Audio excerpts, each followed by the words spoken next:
Oh.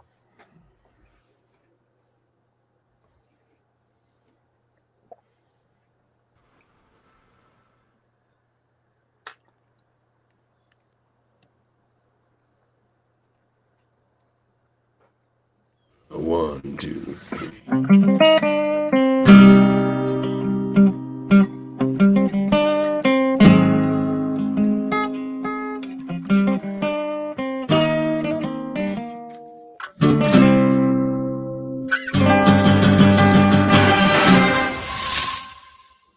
Wow. That's all Davin. He did that. It's really cool. It sounds great. I love it. Yeah, we're big fans. Not all me, also my co-music type person, Yes. Dave. Wow. Very catchy tune. Yeah, I don't know where we thought of it. I don't know either. Completely We'll original. make a lot of money on that. Totally original composition by Davin. Welcome everybody to X-Rated, the X-Men animated review show, X-Clusives. We are your hosts, me, Mayette, and I, Davin and Andre. That's and right. Tonight with us we have actor Lenore Zann. Yeah, it's very lucky to have you here and very happy Thank to have you you. on the show, Lenore. This is awesome. The voice of Great to be a here. lot of people's favorite character in this show, we've come to find it, Rogue. Very thank popular you. Certainly one of ours. One of the Yes. most quotable characters in this entire show so far. That's for sure. She's got some good one-liners. You must have had a lot of joy reading those scripts sometimes. Oh, imagine yeah. back then. Just every one of them sizzles, and every time I get one of those great one-liners, it's so much fun. Davin, do you have a specific favorite? I know what mine is, but ours might be the same. Well, mine is in the first episode. That's mine too. Yeah, the long-tailed cat. Which one? Yeah, you look as nervous as a long-tailed cat in the room full of rocking chairs. I've said that my entire life from when I watched that as a kid. Yeah, I love you that. You can blame me. I can, but I like it. It's folks. I love it. Now, you look about as nervous as a long-tailed cat in a room full of rocking chairs. Yeah. There you go. One. Yeah. Fantastic. Yeah, that's great. So we've actually met before as well. Actually, have we? We have, and you did the Rogue voice for me, and it made my day. I was working in a parking booth, and I recognized you. Yeah, and I said, "Are you Lenore Zann?" And you answered in the Rogue voice and did a little like Rogue quote, and I probably said made my day. daddy liked to kill himself when he found out I was a mutant. That's exactly what you said. That's one of my favorites to just throw at people if they recognize me. It's like, it's a classic. Good one too. Yeah, that is really good. I think I mentioned the show before. My wife graduated from the NSCC, and you did the speech when she was. We were married at the time, but I remember speaking to you then. I just said it was so surreal because it's the voice I've heard my entire childhood, and hear it, a normal speaking person without a southern accent doing it. I was like, wow, that's right, really surreal. Right. Cool.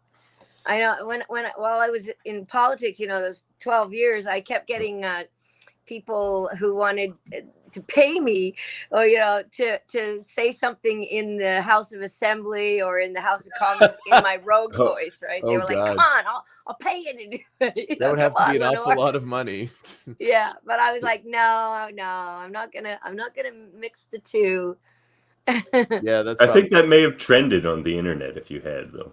Oh, yeah, that might have. Yeah, especially now because it's such a big. Everybody's so excited about the new show, right? So the whole series has really taken an uptick just in the last year. Yeah, well, that's why we're here. We're trying to be that appetizer. Yeah, for sure. Yeah, exactly. The excitement is mounting. Well, for people of our age bracket, it was literally one of the shows of our childhood. So growing up watching it, and even going back to it now as jaded older people like we are, there's a lot of joy that can be found in a lot of really clever stuff that you don't appreciate on the level you would have as a kid. That you can really kind of read into and enjoy as an adult. It's true. It's true. It's the type of show that kids can enjoy it and do enjoy it, but adults. There's so much deeper levels underneath the top level. There's so many different levels to it. And it says so many different important things to so many different people that that's why you can keep watching it. So now it's like a whole new generation of kids. young people are finding out about it and learning about it and loving it. And some of them through their parents, right? So their parents and the kids are now watching it together, which is really kind of cool. Yeah, super cool. And also great. And go ahead, Devin. Well, and like the Leewolds said when they were on this, they gave it this super fast pacing just out of necessity. But that allows it to hold up to modern audiences better than a lot of things in this state. It'll still do that. Yeah. And like, to me, it's just the themes. Like, there are themes that you would never, like anything else besides maybe the Batman cartoon, which is around the same time period, that was sort of broaching sort of adult themes. But X-Men specifically was all like about acceptance and loving the you that you are, and fighting against the society that's judging you for not, fitting into what they define as being normal. And all these things that can speak to like your average teenager, regardless of whatever you're going through. But like that theme is almost transcends sort of time. So it's universal, right? Exactly. And also the whole idea that we're all in this together, and the idea that we shouldn't be like othering people, those people, they're not as good as we are, or those kids, I'll stick them in cages at the border or whatever. Well, that's relevant, and it's alarming that it's a theme that still is relevant today as it was 30 years ago. It's really sad. It's a sad state of affairs that what we were teaching, talking about 30 years ago is actually, it's almost like it's gotten worse. Yeah, I don't think enough of those kids got to watch this cartoon. Yeah, the kids that are the lawmakers now. Yeah. Yeah. Cool. Well, we've had a few of the people on the show, and generally our interview style is because I have another podcast where I just talk to people related to comics and nerd stuff, and it's usually just an interview style show. And while Davin is our kind of resident, I'm going to pass this way where the screen is our sort of resident X-Men fan. More like I am as well, and I watched the show growing up, but he is like the dogmatic fan that knows everything. He knows all the details. He knows where the bodies are buried. Pretty much. So I generally ask you like, yeah, right on. I generally just ask a few questions for you. Oh yeah, okay. Like for instance, some of my fans like to send me original comic books, like original Rogue comic books. Oh wow, that would be the for sure. There's some really interesting ones. Like there's some newer ones and some older ones. There's like this one. Can you see this one? Oh wow.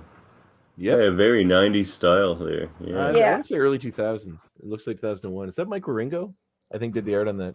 I'm not sure because I haven't looked it up. It was the late 90s. They had that.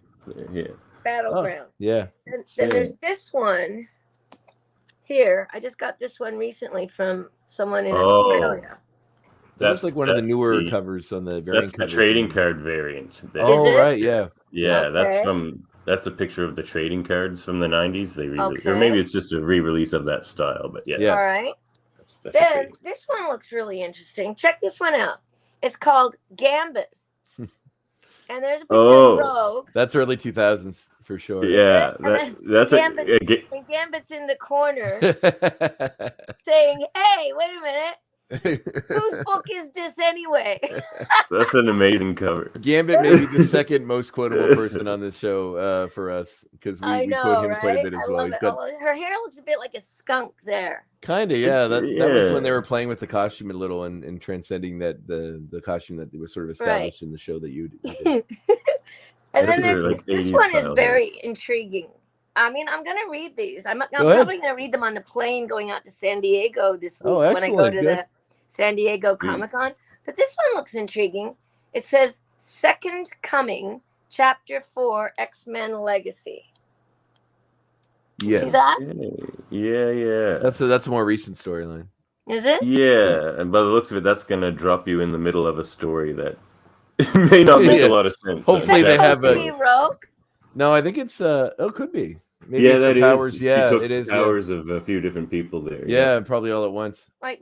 Well, she's got the claws of Wolverine. Angel's wings. And then she's got the wings of Archangel. Yep. And that's Psylocke's mind powers. Oh, right. And Nightcrawler's tail. And looks like Colossus's metal skin by the looks of it. Oh yeah, the leg. Yeah. Oh yeah, and her brother. who's her brother's Nightcrawler. Yeah. Nightcrawler. Right? Oh, right. Anyway, yeah, because those are pretty cool. I love those. And then there was this one, Rogue, The Last Goodbye. Oh, I love those like 90s lenticular covers with the shiny covers and all that stuff. That's like such a time capsule of that time period. Are they? Yeah. Oh yeah, they're hilarious. Yeah, so I never used to read comic books when I was a kid, but I am now. Well, let's actually go to that, because generally I ask you stuff about your life, and then Davin will ask you stuff about X-Men. So we can start with me. So I know. So were you born in Australia? I know your father's come into. I work at Citadel Signs in Truro. So when you were doing your campaigns, we would do your vans for with your dad. Yes, and, lovely man. Yeah, Paul. Yeah, thank you. Yeah, I love him. Yeah, I was born in Australia with my mom and dad. Mm-hmm. So we are all from Sydney, Australia. Mm-hmm. But we moved to Canada in 1968. I was just a kid, and we came over to Regina, Saskatchewan first, and we sailed over on a boat that had 2,000 Australian and New Zealand teachers, because Canada had a shortage of teachers that year. And Pierre Trudeau that year put out a call to Australian and New Zealand teachers saying, hey, come to Canada, we'll pay you well, it's a great country. And we heeded the call. So we came over, and then we stayed in Regina for a year. Then Mom and Dad heard how beautiful Nova Scotia was. Dad got a job immediately at the Teachers College in Truro. Yep. And Mom was offered a job at the Truro Junior High School. So we drove and camped across Canada. Oh wow! And came all the way to Truro, and then we never left. Oh wow! I didn't know your roots in Truro were that deep. That's cool. Yeah, since 1969 we moved here. Yeah, my mother knew your father from the Teachers College. Oh, he had really? to grade and rate her first teaching. Hopefully, it worked out well, and if you're not carrying some kind of grudge. No, good man. She still has it. She says she passed. All right, good. Yeah, probably didn't keep the bad marks. Both he and Mom have great reputations with kids, like the children who are now adults or grandparents even. Mm-hmm. You know, they had great reputations with all of them, which actually in the end, when I ended up coming back home and going into politics, that also helped. Oh, excellent! Yeah. Yeah. Yeah, Davin, you got an X-Men question? Well, some of these are X-Men questions, but I promised them to be random. Oh, okay. I have random questions. Okay, first question's from my buddy X-Man Dan, actually. Okay. He was wondering, have you spent a lot of time in the South, or if not, where did you get the rogue accent from? Well, I became a professional actor when I was 17. I was here in Truro, and I'd been doing, high school musicals, and then I did some community theater, but I did it in Wolfville. We didn't have really that much community theater close by, like for someone my age who wanted to do musicals and things like that. So I went to the it's called the Kippawa Showboat Company. You might have heard of that, Andre. Mm-hmm. And I did a bunch of musicals there. So I played Americans in those shows. So I had to play Americans. And then I got a job at the Neptune Theater and got my actor's professional status. Then I went to York University, studied drama for a couple of years. And they told me, like, anytime my Australian accent came out, mm-hmm. they were like pounding that out of me. Like, no, you can't have that Australian accent and work in North America. So I really made a big effort to get rid of my Australian accent and talk like a mid-Atlantic mm-hmm. accent. And then by the time I was 19, I was chosen to play Marilyn Monroe in a rock opera on the life of Marilyn Monroe.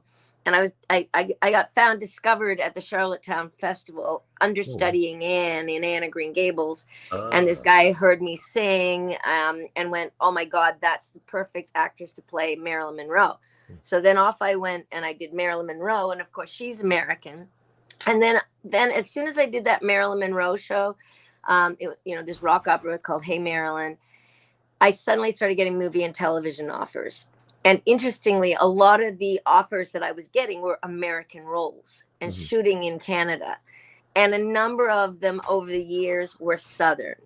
So I ended up playing Southern or California or, you know, those kinds of characters. I kind of look, well, I'm Australian, right? So I look like a California girl in a way, and or Southerner. And so I just started doing, I fell into the accent. And then years later, when I was 30, was when my agent in Toronto said, hey, Lenore, there's an audition I want you to go and do for this new animation series where they're looking for a woman with a deep, husky, sexy voice with who can do a Southern accent. And she said, and that's you.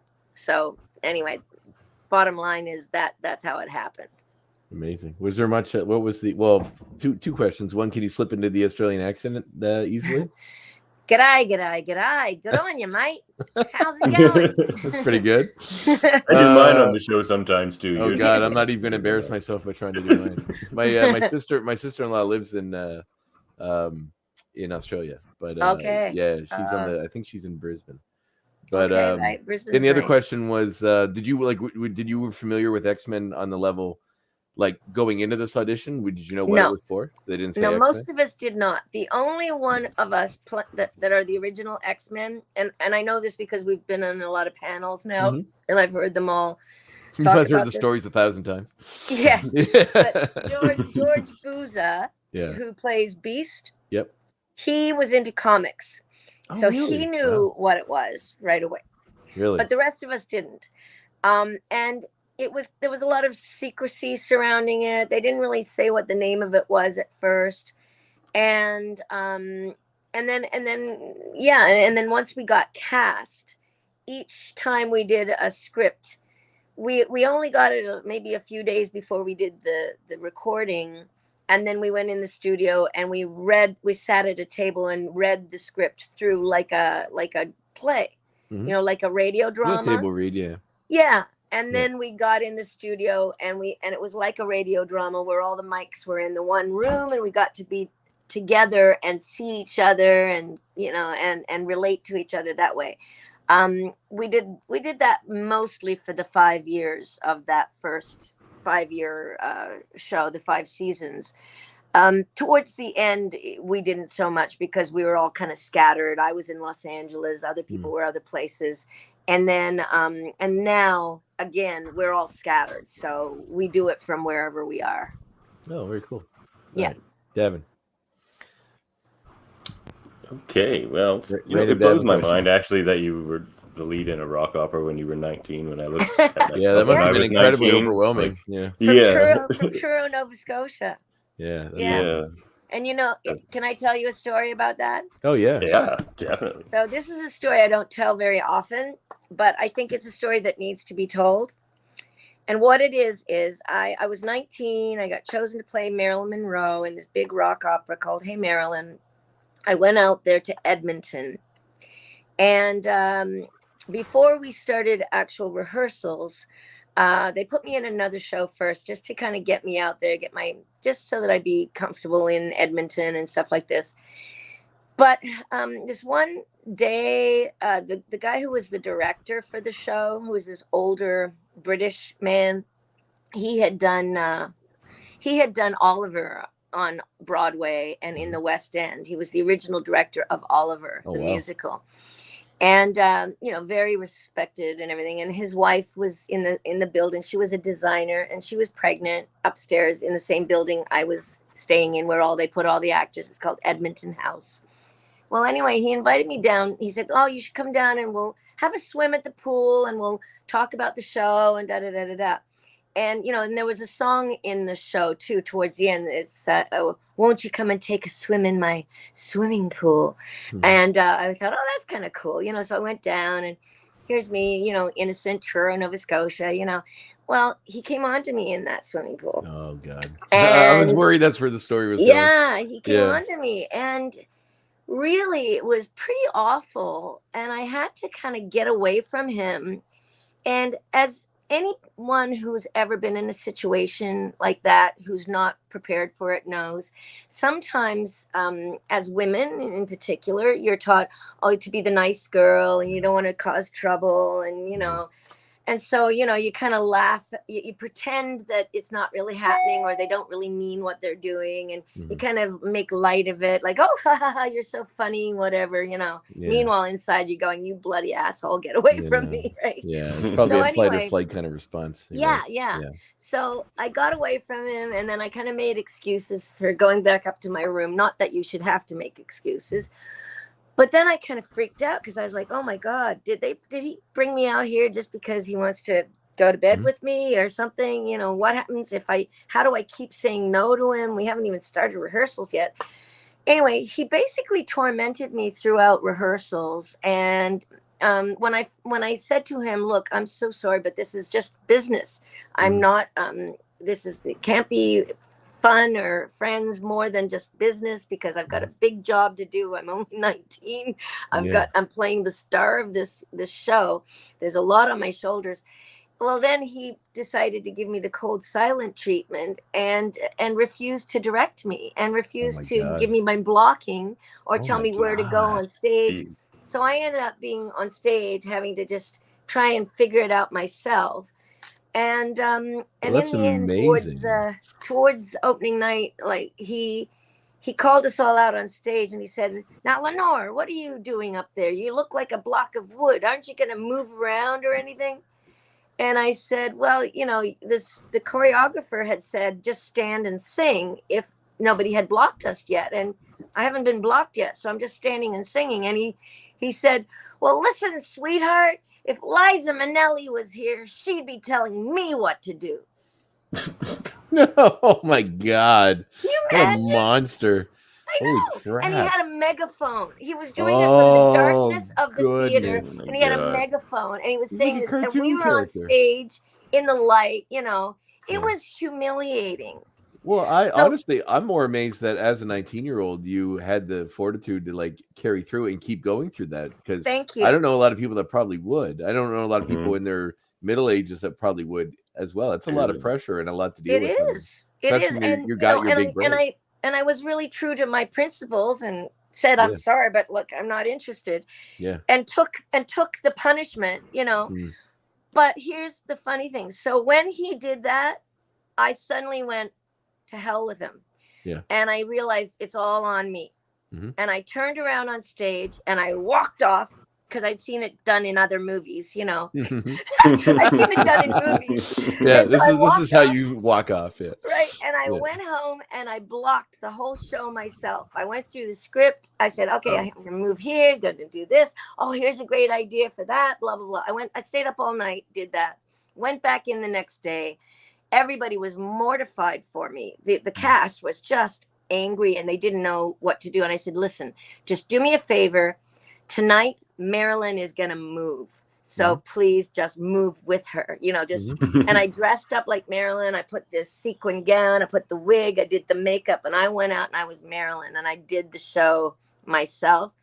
And at the end of it, he came up on stage with tears streaming down his face and said, oh, that was such a brilliant performance. And I'm like, yeah, right. No thanks to you. Yeah. So anyway, right? And then opening night, standing ovation. People were like crazy about it. And then my movie career and television career kicked in. So there you go. Yeah. And that guy got hopefully left behind in history. Hopefully. Yeah. And that was my first big break. Yeah. And I'll tell you, that whole experience taught me so much about life and how to handle myself in the business for the rest of my life. Yeah, you're right. I suppose going through that early on is incredibly, undeserved on your part and traumatic, but at least there you sadly you shouldn't have had to, but it gave you a thicker skin so you could deal with that stuff. Yeah. It's empowering when you don't let them get to you and you just power on through anyway and go with your guts. Yeah. No. But I think that's where some of that strength of Rogue comes from. Oh, 100%. She would not put up with that at all. That's for sure. WWRD. What would Rogue do? That's right. Yes, exactly. All right, Davin, what do you got? Well, Dan the Man here, one of our listeners, asks, what does Lenore like about playing an older Rogue in X-Men 97 versus when she did back in the day? And I might add to that a little. Yeah. Was there anything after this 30 years, I guess, that you, either in reading a bit of some of the storylines about Rogue or just thoughts you may have had, was there anything you wanted to bring to the character or see the character do or interact with it? Well, the interesting thing is she's not older in the show. Yeah, I was going to say she wouldn't be the same age. Yeah. It's so 97. I'm picking it up where I left off. And I mean, it's never disclosed exactly what age she is, but my voice sounds the same, luckily. Yeah. And so we're just picking it up from like that last episode where graduation day. No. Wow, I didn't realize. Okay, cool. Yeah, so when the Disney folks, Marvel folks reached out to us to ask us if we would come back on board and reprise our roles, they also got us to do an audition first. They wanted to hear our voices, make sure, that we don't sound like a 89-year-old grandmother or something, And so I love the idea of Wolverine's voice is just totally different now, and they just went with it. Like if he's like a high squeaky voice or something. Yeah. He sings 3 songs a day. He keeps the vocal cords loose. He's the same. He hasn't changed. So so actually you're gonna be hearing the same Rogue that you've loved before. If you watched the show 30 years ago, she's gonna sound the same. And for all the newcomers, she's the same Rogue. Did you find it easy to hold on to your characterization of it, despite the fact that, like, since when the series ended to now, there's been so many other versions of Rogue, like with the live action films with Anna Paquin, and like, I mean, I'm sure you probably weren't watching all the other cartoons, but just all these different depictions in media. Yeah, I haven't seen any of the other cartoons. I think there's only been 2 other ones. The Wolverine one, and then the one X-Men Evolution. X-Men Evolution. Yeah. And I haven't seen either of those, but I loved the movies, and they went a different way with Rogue in those movies. I just recently got together with the original Jubilee, Allison Court, and we hadn't seen each other for 30 years. We were at the same Comic-Con together in Davenport, Iowa, a few weeks ago. And we both agreed that for the movies, they kind of meshed Rogue and Jubilee. Yes. So Rogue's story, her origin story in the movies, is actually Jubilee. Yeah. It's more Jubilee, like when she finds Wolverine or he finds her, and that whole thing between them. Like that's not what we did in our show. And Rogue is older and wiser and more sassy and sexy in our version. She's younger and more younger and gentler, and still finding herself in the beginning of the movies. Yes, yeah. The Fox movies. But both Jubilee and we both agreed that it was a real meshing of those 2 characters. And we figured that too. They probably did that for the younger. For the younger, you need someone to meet the X-Men through. Wolverine's. They kind of did that a little bit with Wolverine, but she was sort of the young mutant learning as she jumps in. Yeah. So that was for a younger demographic. So instead of introducing Jubilee, which they could have done, they made it Rogue, but they made Rogue like Jubilee. Yeah. No, that's it's funny you mentioned the age of Rogue, because me and Davin have argued over what her age is in the show. What do you think her age is, if you were to guess? What, Rogue? Rogue's age at the show now. She's probably like early 30s. That's maybe what I say. She has the confidence and the poise of someone that would probably be in their early 30s. Yeah, like late 20s, early 30s is my guess. He thinks she's way younger. Gambit's in his late 20s, and he's younger than she is. Do they establish that in the show? It seems that way, but we just know that. Yeah, it certainly does seem that way. And it is, I think it was written in the scripts originally too. Okay, interesting. That's cool. No, I always lean the other way. No, I think I see her as the youngest one, other than Jubilee, because that's the way it is in the comics. And Chris Potter, who played Gambit in the original one, he's younger than I am. He was at the time in Karate. Was it Kung Karate Fu. Kid? Or Kung Fu. Yeah, he was I in used Kung to Fu. watch that Oh, show. right. Oh my God. Yeah. Was he the guy from Kung Fu? He's the son of Kwai Chan Caine. Oh my God, I didn't realize that. Yeah. I love that show growing up. Me too. Wow. Yeah. I did not so realize he that was doing Gambit. That's that hilarious. at the Wow. time. Yeah. Cool. And I know his now name he's sounded on familiar. Heartland. Yeah. You know that show Heartland? Yes, yeah, the horse ranch one, yeah. He plays the father, the middle-aged father, not the old grumpy grandfather, but the middle-aged father. Is that show still going on? It's been a Canadian show for they're quite in their a while. 16th season. Wow. Oh my God. In fact, I have an time. audition for it that I have to do tonight after awesome. inviting you guys. We'll break a leg. Are you gonna ride a horse? Yeah. I remember I was on I'm in the union as well with the act out here. So I remember I was on Haven one time and we were talking about that show and just Heartland, because someone was making a joke about a barn and being on Heartland, and I was like, that was a long time ago. So the fact that show's still on is crazy. It's 16 years. This is its 16th season. And he did Silk Stockings in between those. He's done very well. He's had like series after series after series. Is that another question there? Yeah, these are fan based questions, people that are watching. Do you think Rogue would be jealous if Gambit started doing what? Chasing someone else, or would she be relieved? I think she likes him. I think she likes his. Personally, I think she would pretend she didn't care. Yeah. But deep down, she'd be pissed off. Yeah, that's my read on it too. I think she'd probably be hard to deal with around him for a while. Amazing. But all right, she tries to hide it, but you know. Yeah, there's stuff in the show even up to this point that really seems like there's a playfulness to their relationship and their banter, but there's also, because of the nature of her powers and she can't be that close to somebody, she keeps them at arm's length. And to be honest, this is the nitty gritty. This is the nuts and bolts of who Rogue is and why she is the way she is. Yeah. So Rogue is like she's like one of those like famous like mythological characters. Well, they all are. I mean, I think superheroes today are like our young generation's version of myths. Yep. You know, they're like gods. Some of them are gods, you know. But so each one of them has a tragic flaw. And Rogue's tragic flaw, or her Achilles heel, as you say in tragedy, is that her greatest strength is also her greatest weakness, which is that she can take life from someone just from touching them skin to skin. And she can draw their powers upon herself and become even stronger.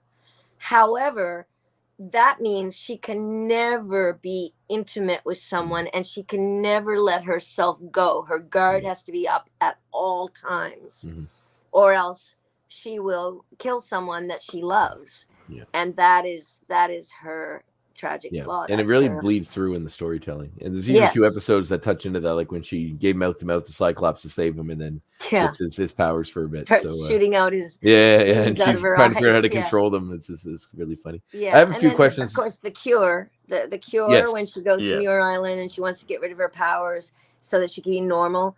But the beauty about that is that in the end, she realizes it's her uniqueness that is who she is. And as she says, you know, you can't change who you are at the end of it all. You know, you can't change who you are. And that actually speaks to a lot of young people who are, you know, LGBTQ or who have issues that they feel kind of shamed about. It teaches them that, hey, it's okay to be different. It's okay to have some of these things going on with us that makes us unique, and to embrace it rather than feel like we need to be ashamed of it. Yeah. I often say that I really, for a lot of reasons, I really dislike the third X-Men movie, The Last Stand. And one of the big ones was just that it sort of missed the point on Rogue to me. And that was the point, was that she's obviously one of the ones with the biggest to gain from having a cure, but there's a certain finding comfort in who you are and accepting that. It's very important. And then at the end of that one, she just takes the cure and is happy. And it's like, it seems like it missed the point to me for big reasons. But. Right. I totally agree. Yeah. I have some non-X-Men related questions, so I'll let Davin go for the next little bit. Well, this one's not an X-Men related question either, actually. It's funny that you say you blocked that entire play. Yeah. I was wondering if you had any ambitions to direct at all. She has right here in Truro. I have been directing. Oh, yeah. Yeah. I've been directing community productions for the last 13 years. Ever since I moved home, I started a society called the Truro Theater Society, just a nonprofit society, and started working with kids, high school kids, junior high school kids. And we put on we started this thing called Shakespeare in Victoria Park. And Victoria Park is here in Truro, in the big, beautiful park with waterfalls and stuff. Anyway, I started doing directing Shakespeare. So we did Midsummer Night's Dream the first summer. We did Romeo and Juliet, Hamlet, Taming of the Shrew, and finally Macbeth. And so I directed all those. I'd never directed before, but I figured, why not start with Shakespeare? Right, Andre? That's absolutely. Easy. Yeah, of course. I've always wanted to do it. I did fortunately get to do. Joking. I did Samantha Medore did a production of was it Goodnight Desdemona, Hello Juliet, or something, and I was in there briefly. So and that had some Shakespeare in it, which I've always wanted to do it just to do it, and it was really fun. I really enjoyed it. It is, and it was really fun for me to teach young people how to do it. So, I'd have one-on-one sessions with them where I would go through their dialogue and say, okay, well, what do you think this means? And it's all this ancient Shakespearean language, but it's like the X-Men. It's deep, but it's universal. You can relate to it. So, when I did Hamlet, I made a Hamlet who's 18. He's suicidal. He's depressed because his father has died, been murdered. He suspects his mother has married his uncle, and he's just lost. So, I did him with dark glasses and earphones and a black leather jacket, carrying a guitar, kind of like a James Dean thing, and when he does To Be or Not to Be, he's in his room alone, just huddled over his guitar, wondering about to be or not to be. That is the contemporary question, version. right? That's really cool. Yeah. I like that. I tried to do it in a way that modern day audiences could relate to it. And they did. It was really fun. Yeah. So I love directing now. Yeah. No, awesome. Yeah. There's always been sort of an X-Men. Oh, you go ahead, Devin. Oh, well, here's an X-Men question. Okay. If you had Rogue's super strength and flight, what would you do and where would you go? I'd go all around the world. Yeah, I would just fly all around the world and visit different countries and meet people and see what could be done to try and help them and to help the planet. Try and incorporate good and bring people together and try and teach people that we're all in this together and it's one tiny little planet and we have to look after it. Very important lesson. I love on the series too, where Rogue, because she does travel to Scotland. Doesn't she just sit on the wing of a plane? Yeah. It says jump off when she gets to Scotland, which I thought was really fun. I know. And I love that old Twilight Zone episode. Yeah, there's a dude looking out the window. Yeah, I know. That's one of my favorite ones. And then I love one of the ones where she punches up through the ceiling and goes through 10 different ceilings right through the building. Yeah, that was. And they all, and then they all look around, look at the holes she made. That was in the mansion. She just goes up through and escapes. So they're all in they're sleeping or whatever. So they're all in their sleepwear, looking down through the hole. Yeah. Yeah, I love that one too. But then there's one other one where she's sitting on the Big Ben in London, right? I think Storm comes up and talks to her and says, "Hey, Rogue, what's going on?" I think was that the Cure one. I feel like it might have been the Statue of Liberty. There's one she was sitting on the statue. I don't know. I just seem to remember a clock. No, we're only halfway through the series right now. Yeah, that's true. We're only on season 3 right now. Are you okay? So what made you start doing this podcast? Well, it was all I keep pointing the wrong way. Davin's idea. We met through comic nerd stuff, and I do my other podcast where I just interview people, and he's a fan, so he had the idea to do this, and it wasn't something I hadn't thought about before. I had a reverence for the series, but I hadn't watched it since I was a kid, and even I grew up in Antigonish, but I moved here when I was 18. I've been in Truro ever since, but so I only caught it when I could at my parents' house on cable. Or my grandparents' house at cable. So I didn't catch as much. So I'm kind of experiencing it, a lot of it for the first time. A lot of it I do have memories of it, but and he's watched a lot of it, so it's kind of like a bit of a yin and a yang with it. Right. How long have you been doing this show? A year now. Oh, just about a year. Yeah. Every week, and just going through the episodes. We go through each episode, and then sometimes we have special episodes like this one where we talk to people related to the show. Right on. Excellent. So my question was, when you started doing film in America, and I'm assuming a few things brought you back to Canada, because I'm a big horror movie fan, and there's very few homegrown Canadian horror movies that are that have any notoriety. Black Christmas being one, and a few others, but one, of course, being Happy Birthday to Me, which you started right here. Yes, I was in that one. Yes. Yep. So what was that experience like?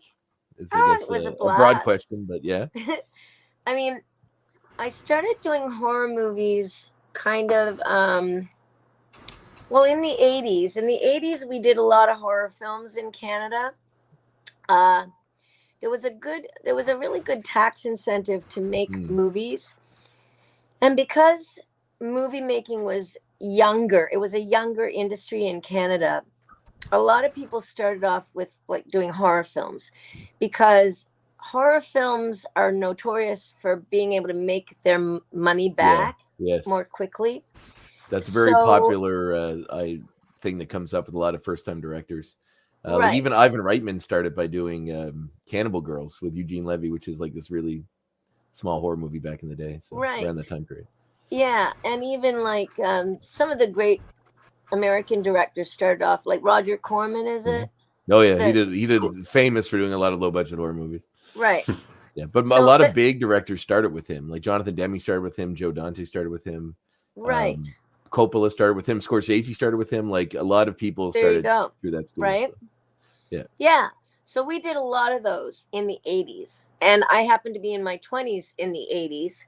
So there were a lot of roles. And I kind of wish there were more movies that were more serious that I could have done instead of horror films. Yeah. But it was, again, for me as an actor too, and for any of us, it was practice. It gave you an opportunity to be on a set, to learn how to blocking scenes on a set, lighting technique, acting technique for the camera versus stage, and it paid really well.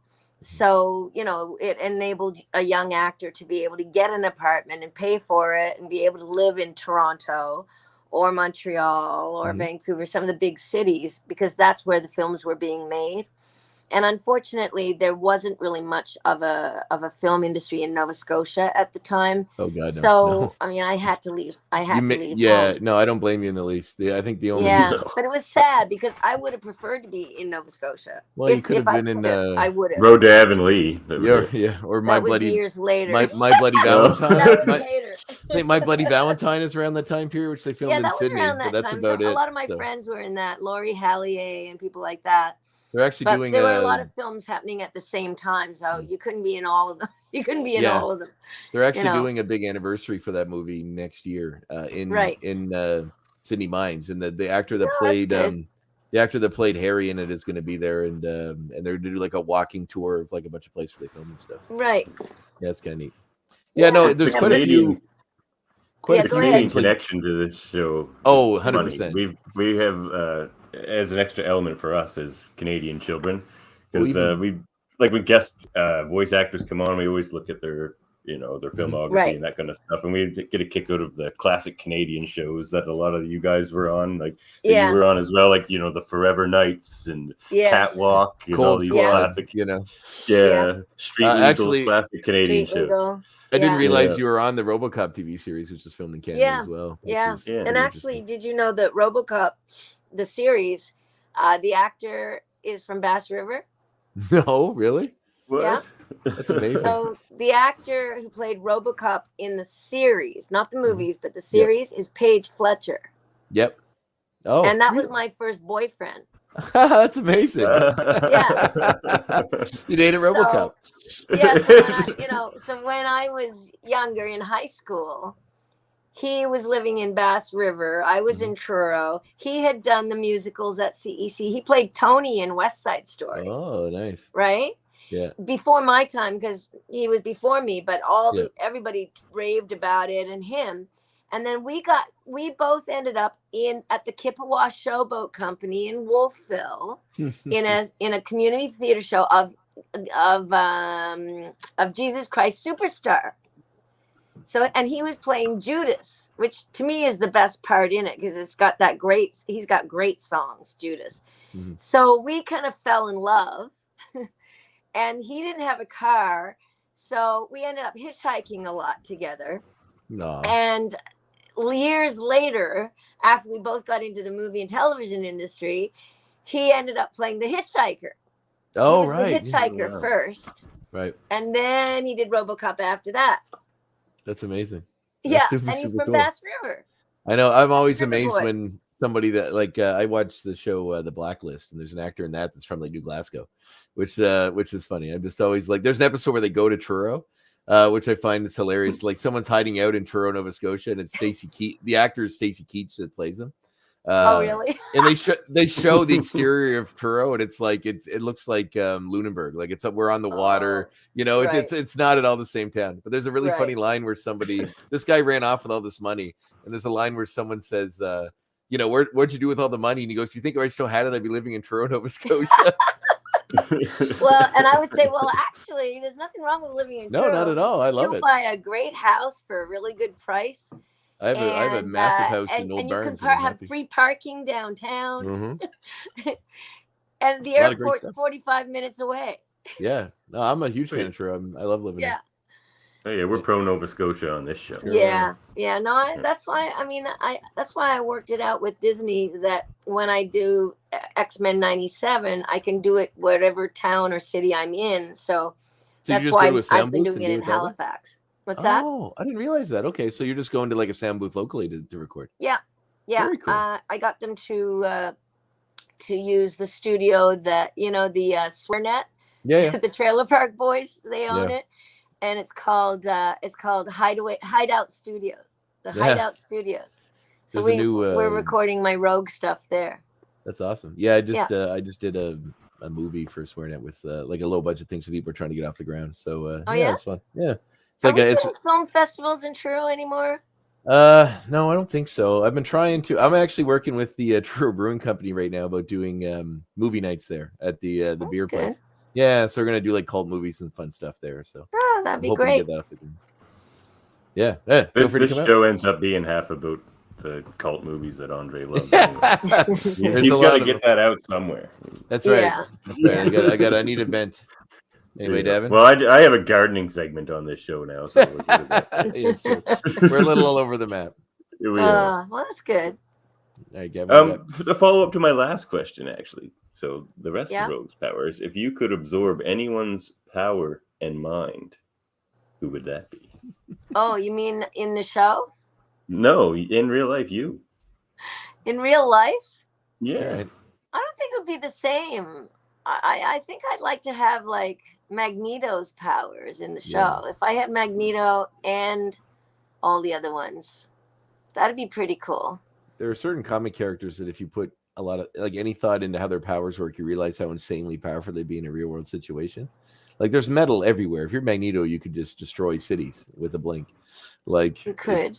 Not that you would. Not that I would. Yes, or put them together. Yeah, right. And I always find that funny that instead of just going off in a small country and maybe helping people in a real world way, it's more important to just battle for the soul of the earth apparently and just fight over menial stuff, and you could actually put your powers to some good use. Yeah, Magneto could build windmills and solar panels. Yeah, he could probably save world hunger. He could probably stop it just using his powers. Definitely. Yeah. Mm-hmm. Amazing. Well, here's another listener question. Okay. What was the work experience of Marvel vs. Capcom 2? It was fun. I mean, when you're doing games, video games, it's a lot of fighting.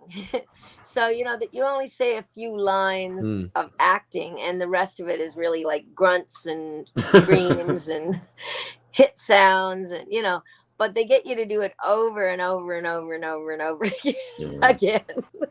So, it's a workout. Let's put it that way. It's a workout.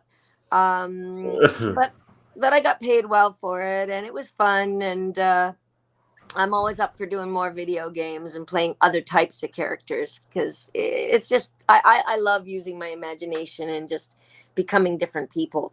I mean, that's the bottom line of what an actor does, and I've always loved doing that. Was jumping into Tigra like something like that for you, doing another Marvel character, but something very different than what you had done? Yeah, Tigra was great. Sadly, that show only lasted for a year. It was the best. It was the best Avenger show by far. Was it? Yeah. Good. No, that was Earth's Mightiest Heroes. Oh, wait. So I think I got to mix it, but still, it was a great show. Yeah, I enjoyed it. It was very much capturing the zeitgeist of the time. Like, it had that Power Rangers like scene every time they would go off to a mission and that sort of stuff. Oh, wow. It was really trying to grab onto what was popular at the time. Yeah. Like, well, Tiger was a good character. She was a great character. A lot of fun. She's got a very interesting backstory, and she's just a very strong, powerful, sexy woman. So I was going to mention they were always fun to play. Huh? They were about to make a Tigra series. Did you hear anything about that? Did they reach out to you at all? No, I haven't. No. Yeah, it got canceled, but Hulu was in the process of making a Tiger Dazzler series. Really interesting. Yeah. Like an animation one, or an animated one. Yeah. Okay. That's why I'm wondering if maybe they had reached out to you as the only person who had done the voice of Tiger. I never heard anything about that one. The only thing I heard was in that new movie. Oh, what is it? The Squirrels? That one with the squirrels? No, the Alvin and the Chipmunks. Yeah. No. Sorry, the Chip and Dale, the new one. Chip and Dale. Yeah. They have the character of an animated actor who plays. Yeah, it's kind of like Who Framed Roger Rabbit, where cartoon characters are real and they play parts in TV shows. And Tiger was one of them. Yeah. So Tiger was one of them, but I didn't hear anything about that. No one reached out to me, but Disney found me though. Yeah, no, I was going to say that it seems that there's kind of a trend with some of your voice work as far as like powerful. You mentioned yourself, sexy, sort of self-realized, confident women, which is very interesting. I've played a lot of. I played a lot of those in the film and television too, right? And on stage. So yeah. And another show that has come up on our show, Andre, Cadillacs and Dinosaurs. Yes. Oh yes. I did that one in Los Angeles. That was one of the first ones I did there. Interesting. Was that based on like your work through this, or is it just another? When I went to LA, I went back and forth to LA over the years and did different things. And at one point, after I finished doing X-Men, I decided to go back to LA and take voice classes so that I could learn how to do other types of characters and maybe, be able to have more longevity with your career. And so I took some classes from the very best voice teachers and performers and casting directors there. And one of them, Sue Blue, she did a lot of shows, and she was doing a lot of shows in Canada at the time. Anyway, she cast me in that just from meeting me in one of the acting classes. And then she ended up casting me as the mummy's girlfriend. What was her name? Oh, Anck-su-namun. Anck-su-namun, yes. Imhotep, you used to be so handsome. Oh wow! That's amazing. That is awesome. That was a good show too, actually. Thank you. Yeah, so that one we did that I think at Universal. That was the adaptation from the Kong. movie. We did Kong too. That one, Kong, about the gorilla, the great big gorilla. Yeah. Did a lot of shows there, back and forth between LA and Vancouver. And back then I was with a really good agency too, called William Morris Agency. They were famous. Yes. And it's sad to see that they no longer exist now. Yeah, I know. That is weird. They've been around, and they were around forever. They were like one of the biggest talent agencies. I'm going back to LA again this week. I'm going to San Diego to the big Comic-Con there, and then I'm going to LA the week after. And it's so nice because the Disney and Marvel folks have said that they want to have me and take me out for dinner, which is really nice. Yeah. So anyway, I'm going to meet with some different agents and stuff while I'm there and see if I can come up with a good voiceover agent. Because once the show hits, once it comes out next year, it's gonna be I'm hoping that I'll be able to get a lot more work, both on both sides of the border. Yeah, it's going to be. Well, I can't imagine she'll lose her popularity, Rogue. No, I can't say. No, I think it's going to be good. Have you found it sort of I found it interesting. I mentioned to the Lee Walls, and they sort of read whatever the Disney release was about how like one time they just mentioned in an interview that how many episodes are in the season, and it blew up online. Everyone's like, "Oh my God, there's 12 episodes." Lee Walls said this, and I was like, "Do you find it like frustrating that you can't like I know Disney and Marvel are fairly secretive, but like the idea that like if you let any small thing slip, it could be a huge thing." Let's put it this way. I've been in government for 12 years. Yeah, that's fair. That's fair. Trust me, it's easy for me. Excellent. Well, that was the question I was going to ask you. I'm like a vault. Yeah. Someone tells me something that needs to stay, between us or behind closed walls for it to come out later. That's fine. And to be honest, I wouldn't want to ruin anything for the fans. Yeah. I want them to see the show and not know what's going to happen. Yeah, we're all very. I spoiled the Spider-Man movie on this show. What's that? I felt horrible. I said I spoiled the new Spider-Man movie on this show. And I felt horrible. People had a week to watch it. You were fine. I just gave you crap about it. Well, that was a question too. I was going to ask you. We don't want to monopolize all your times right about an hour here, but did you like? What was the impetus that was the going into politics? Was it just trying to do something different with your life at a different point, or was it wanting to get back into Truro and like something connected to our area and build it up, or was it wanting to move away from film? It's kind of both, to be honest. I had been in the industry, for 33 years, acting as a living. My last things I was doing like Law and Order in New York, and I had a play that I wrote called The Marilyn Tapes about Marilyn Monroe, but about the end of her life. And I'd done that off Broadway for a year. And then I decided I wanted to come home. I wanted to be close to my family. I wanted to give back to the community. And I figured that my career was as such, it had been built up over the years so that I could just get on a plane and fly somewhere if I needed to.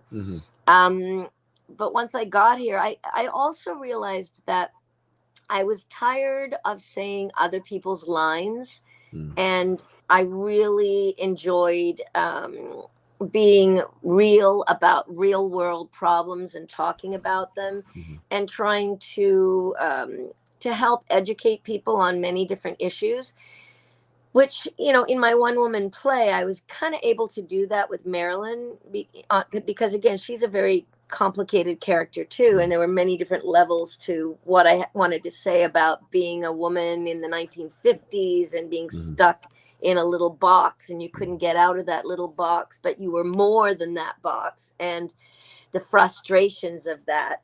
So anyway, when I got back home and I was approached about running, I just thought, well, what have I got to lose? Really, nothing, right? So I said, sure, why not?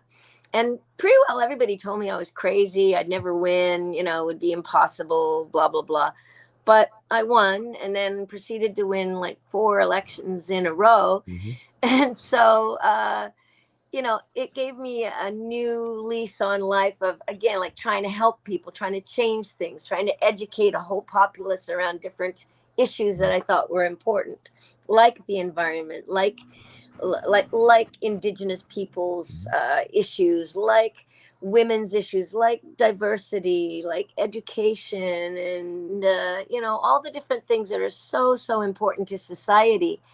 And then my creative outlet got its juice from directing and producing community shows. Awesome.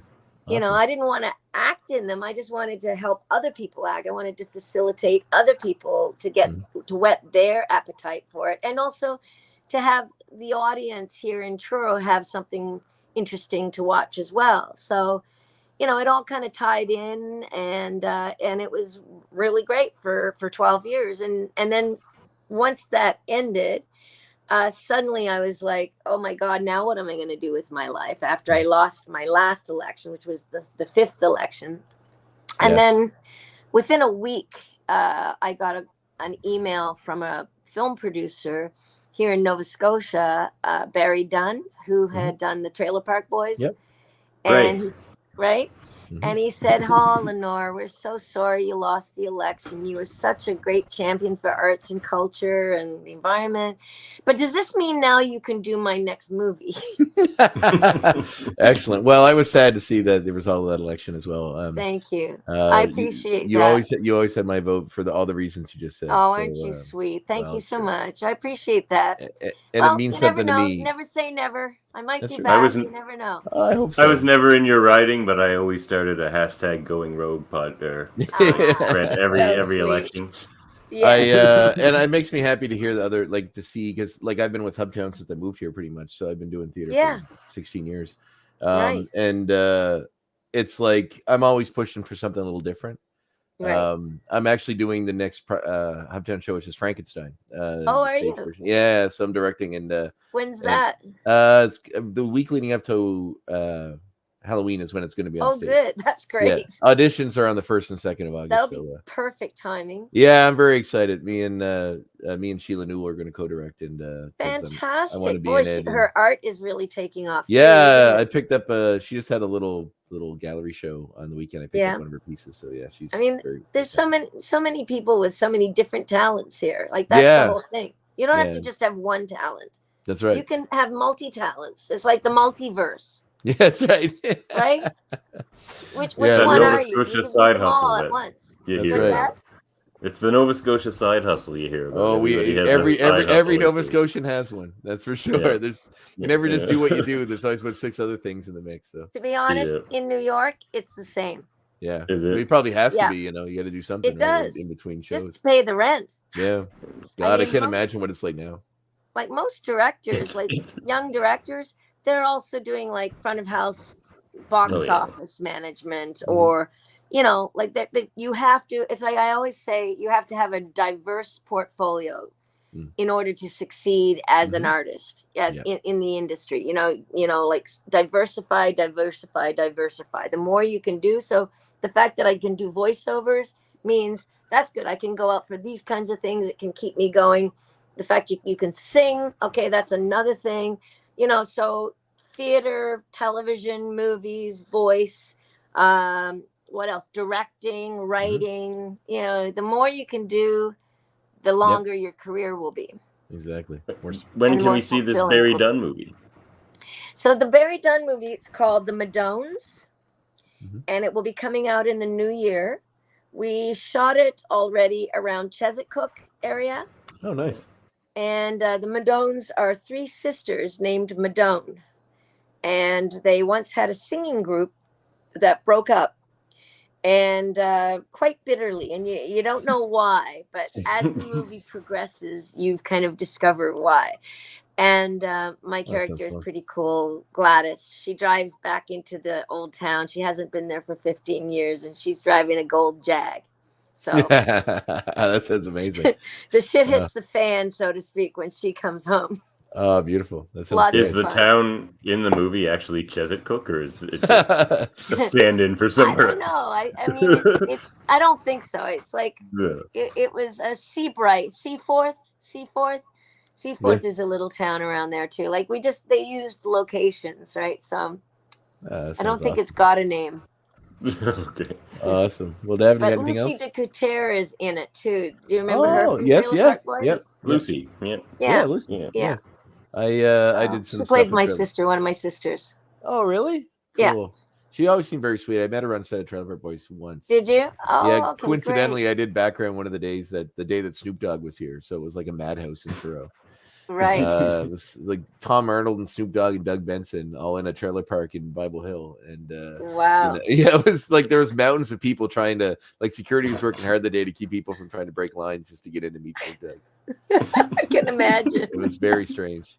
Just seeing Snoop Dogg standing in a trailer park in Bible Hill was surreal enough for me. But my God. I got even speaking to him was kind of surreal too. It was neat. I bet he's nice. He seemed very nice. Yeah.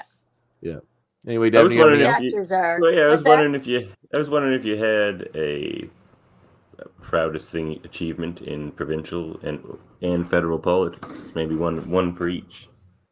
Well, I'll tell you. I think the thing I'm the proudest of, it actually crosses both. I started it in the provincial legislature, and it was called. It was a private members bill that I introduced called an act to address environmental racism.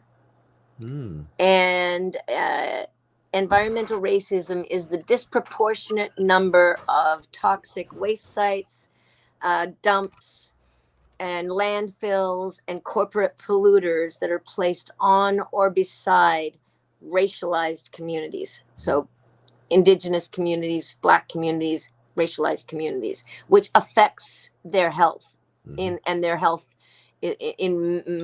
many more ways than the white population. Yeah, and they're targeted as such because of that. They're targeted because they don't think people will notice or cause a stink because of exactly of where they're putting them. That's right. And notoriously, historically, they have been, right? Yes. So like you just have to think of Pictou Landing First Nation, where northern the effluent was all pumped right beside them in their land, and so many cancers and asthma and all these birth defects and things like this were noticed in those 60 years that it was there. So anyway, I introduced it 4 times in the legislature in Nova Scotia because I was an opposition member, but it never passed, and it got to second reading. That was it. But federally, when I went federal, then I decided that I would introduce it there, but on a more federal level, like on a national level. Yeah. So I was able to introduce it, and it's called a national strategy regarding environmental racism and environmental justice. And right now, it's been reintroduced since the election by my friend from the Green Party, Elizabeth May. Nice. And because I'm not there, and so now it's gone to second reading. It's going to go to the Environment Committee. It's going to come back to the House, and then it will go to the Senate. And I flew up to Ottawa a few weeks ago to meet with the Prime Minister and the Environment Minister to make sure that we have their support for the bill, and we do. So that means that the Liberals are supporting it, the NDP are supporting it, the Greens are supporting it. The Conservatives are not supporting it. Well, the Conservatives wanted to take the word racism out. Of course, Conservatives wanted to take the word racism out because they were offended by that. Listen, not to get overly political crass, but fuck them. I support that. As an environmentalist myself, I'm very supportive. Yeah, no, it's also an out of sight, out of mind thing. You know, right? People will be forced to live more environmentally and conscious. Here's the other thing: the thing about environmental justice in the bill is it's all about the fact that it's putting into law the fact that every Canadian deserves the right to clean air and clean water. It doesn't matter who you are or where you live. It should be a human right. Yeah, it's setting a very shocking that it isn't. Yeah. It is. Well, it's setting a very important precedent, that's for sure. So so thank you. So thanks for asking that question. But it's exciting. It's continuing on, and hopefully by next year it should be passed. Well, it's kind of refreshing. Not even like other people we've talked to that have done voice work and stuff. You know, most people's experiences are just being an actor, so it's neat it's really rewarding to speak to someone who has, you know, other things that they've done that have real world consequences beyond, you know, doing a voice on a TV show, which is itself important, but I mean, politics itself is very important, especially. Well, I've always been very political, and I've always been very politically active and very much aware of what's going on in the world. And when I was younger, I decided, I mean, coming from Australia, you know, you realize this world is huge, and we were living on an island. So part of the reason we came to North America was because we wanted to see the rest of the world. And so I made it a point of whenever I worked and made some money, I would then take the money and use it to travel.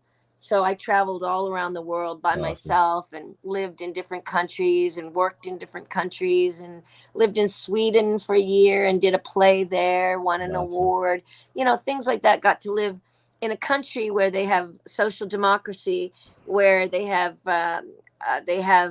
like free education, free healthcare, free post-secondary education, and they have a living wage and guaranteed annual income. Yeah, and it works.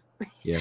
So, it's like I wouldn't know if I hadn't been there for a whole year and seen the system working, and it does. So it gives me the ability to be able to talk about it and not just talk about, what I've read or what I've heard. I've actually seen it in action. Yeah. There's real world applications that people just, a lot of political parties in North America ignore because it doesn't fit into their agenda. But there's a lot of European countries. It's very, very scary what's going on in the United States with Steve Bannon and people like that who are trying to manipulate people to believe things that aren't true, and to try and get them to change the system to basically a fascist state. This is something we all need to be very concerned about. So, we have to be aware and make sure that doesn't happen here in Canada. Yes, 100%. Awesome. Well, Davin, do you have anything else, or should we let? Well, I'm getting darker, aren't I? My room is getting darker. Oh, it's all right. No, I forget to turn my light on all the time because same reason, because it's so bright. Oh, there. Oh, wait, there's one. It's a bit better now, isn't it? There. That's all right. We can still see it fine. Well, just like with the Lee Walls, I do have a quick rapid fire for the end here. Shoot it out. Okay, quick rapid fire question round. All right. All right. Stage or screen? Screen. Nice. Grano or Truro? Truro. Also nice. Cal Dodd or Hugh Jackman? Cal. Yeah. If he might be listening, so she has to say that. No, yeah. He's the original Wolverine. Yeah, I agree. He also looks more like Wolverine than Hugh Jackman does. He acts like it too. I hear he's a pretty tough guy. He is. Whoops. Sorry. No worries. I love we listen to the same kind of music, me and Cal does. So yeah. I like. Cal's hilarious. Yeah. Horror or sci-fi? Sci-fi. Andre's favorite question. Your favorite movie? Wow. The Year of Living Dangerously. I've never heard that one come up. Wow. Mel Gibson's in it. He's younger. And I forget who the woman is in it, but it's really good. The Year of Living Dangerously. You know what? Every time I ask somebody that question, which I do often, it's an old one, but it's a good one. If I haven't seen it, I'll go watch it. So I'll put it on. Yeah, go check it out. I think you'll like it. Yeah. I did see one recently that it was way better than I thought it was going to be. Nightmare Alley. Oh, yeah. Oh, I love that movie. I'm a massive fan of that movie. Excellent. Yeah. Holy moly. I love, Guillermo del Toro. Del Toro, yeah. I'm a big fan of his work. Too. It's the first thing he's done that hasn't been science fiction based, and and it's amazing. It kind of is, but no, it's like it was like a psychological thriller. Yeah, and like a film noir movie. We don't really get those anymore. Not and like Bradley the classic. Cooper was fantastic. Oh yeah. It's Kate Blanchett too. Oh man. So is Kate. Yeah. Yeah. One of those movies that just leaves you feeling unsettled, and while you're watching, what I love about it. It's kind of feel a little weird. Yeah. I love in movies sitting in darkness, like sitting in the darkness of just the theme, and that one does a really good job of it. It's so good. Well, I mean, I love going to the movies. I love going to the cinema here and just sitting down, getting some popcorn and watching the big screen. And I just hope they don't go away. You know, it seems like there's less audiences. The audiences are smaller than they used to be. That is true. I noticed that at the theater too, and I too hope it doesn't go away because I really do love the experience. If it does, I'm going to have to make one. Or I mean, I know some people have home theaters and stuff, but it's not the same. It's I would wish I did. I would love, and I would use it all the time to watch old movies. But new movies, you got to go to the theater and sit and. Yes, I went to see Thor, Love and Thunder. I loved that one too. Yeah, I just saw it the other day too. I really liked it as well. Have you seen it yet, Davin? No, it's hard to get away from the baby these days. Davin has a baby. So. Well, it's. But really I wouldn't trade the baby for all the Thors in the world. He says to the two people without children.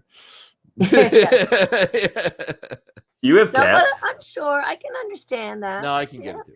My cats are my children for sure. Yeah, my dog is my child. Yeah, 100%. Yeah. And my community was like my family, so that's all the young people, I felt like they're my children, they're my little family, Well, it's funny that you mentioned that, and just to cap this off, I guess. Do you have any more questions, Davin, or? for your Spitfire round? I mean, I have a whole list, but no, we don't want to take your entire evening up. I love your garden, by the way. I have 3 auditions to do too. Oh, well, we'll leave you go. I just wanted to say self tapes. Oh my God. Just wanted to say you mentioned reaching out to the children and helping out the community, and a mutual acquaintance of ours. I knew him through Hubtown, but I think he did stuff with you, Nicholas Boyd. Yes. I ran into him the other day, and he was talking about you and how you guys have read a script for something. So I was telling about Frankenstein, and just he spoke with such like endearing, talking about working with you and the script you'd read in the past, and how much it touched him and all this stuff. And it was just like really meaningful to me to see, because he's, I don't know, like I'm 36, I'm assuming he's in his 20s, but so like he was in a few of my shows. Yeah, exactly. And you could tell that it really meant something to him and gave him sort of a foothold in the theater community that kind of stuck with him, and it was heartwarming to hear him talk about it. That's great. That's why I did it. Like I wanted that feeling with all these kids. So is he going to audition for Frankenstein? He has a baby now that he just had. Yeah, so I guess he's tied up with the baby, but he's interested. See, that's what happens. Yeah, but he may be. Hopefully, I'll see him try to get down the line, because he was great in the production that we were in. Right. Yeah. Right. Yeah. No, he's a good little actor. Yeah, he really is. Yeah. Mm-hmm. Yeah. Awesome. All right. Well, we'll let you go if you have auditions, and you've monopolized a lot of your time. It's been great talking with you. It's been great talking with you as well, and feel free to invite me back on the show like next year after the show comes out. And we'd love to. That'd be awesome. See how you feel about it. Of course, I won't be able to give away any secrets. That's fine. But we wouldn't want to jeopardize your sweet Disney job. That's for sure. No, but we can talk about what you had seen by then and what's come out. So that would be awesome. We would love to do that. Yeah, that'd be I'm sure I'll run into you in churros somewhere. Absolutely. Awesome. I'm around. It's when I'm not doing the Comic-Con thing. Well, enjoy those. Those look like a ton of fun. Thank you. Yeah, it's going to be fun. I'm looking forward to the next one. I've got 4 or 5 of them lined up right now. Well, San Diego is the con. Like in the, I think of World Cons, it's the biggest one, is it not? That's what I've heard. Yeah. So well, and they're building that giant panel around the X-Men animated series. Yes. Is it Denver? No, Grand Rapids, I think. That one, I'm doing that one, but there's going to be a big panel at the San Diego one. Yes. Disney and Marvel and Bo DeMaio, who is our producer of X-Men 97, he's going to be on it. It's a 90-minute panel. Oh, wow. And they're going to be talking about all the shows coming up, like Zombies and some of these other ones. Oh, cool. Moon Knight, which he also was involved with. Oh, wow. And of course, X-Men 97. So, and Star Trek too. That guy's everywhere. And you know what? He's too handsome to be that talented. It's not really fair. I know, it's true, but he's a big X-Men fan. So good. This is why it's great to have him as our producer. And they got the right guy in the spot. Yeah. Awesome. Definitely. Well, we can't thank you enough for stopping by. I know our listeners appreciate it as well. No problem. No problem. Thanks, Lenore. Okay, we'll see you soon. Yeah, bye-bye. Bye, y'all. See you, everybody. Bye. Bye-bye. All right. Oh, that was fun. Yeah, it was great. Yeah. So super. I love when people are really forthcoming with their time like that. She was a lovely guest. And very open, which is lovely when you're talking to people. Yeah, it sounds like we'll have her back for our 97 review show. Absolutely. That would be amazing. So. Yeah. All right, well, should we get out of here, Andre? Should we catch everybody X time?